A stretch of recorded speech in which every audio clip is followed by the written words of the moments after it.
Bonjour, je m'appelle David Bourdage, je suis co-directeur du projet et directeur-chercheur au CIRAD. Parmi les enseignements que nous pouvons tirer du projet se trouve l'importance des savoirs, savoir-faire et savoir-être dans la première dimension, soit la pratique d'accompagnement des intervenants. Edgar Schein a conceptualisé l'accompagnement comme un processus relationnel, dynamique et intrinsèque, dans lequel la personne accompagnée doit s'ouvrir et permettre à l'autre d'avoir accès à son univers.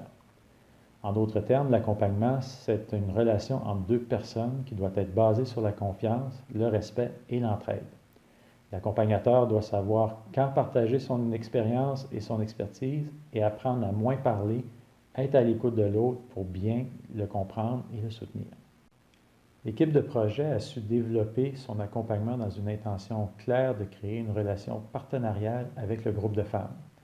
Cette posture d'accompagnement de processus diffère de la notion de consultant expert ou d'exécutant, car elle nécessite une implication et une responsabilité égale entre les parties prenantes envers le projet.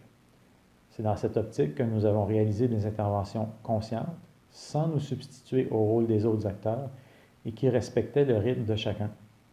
La transparence des communications entre les parties prenantes a produit un accompagnement sincère et réussi. L'accompagnateur en entrepreneuriat collectif a une posture de coach. Les agents de développement économique CRI nous rappellent que cette posture se décline par l'écoute active et l'intérêt porté envers l'entrepreneur et son projet.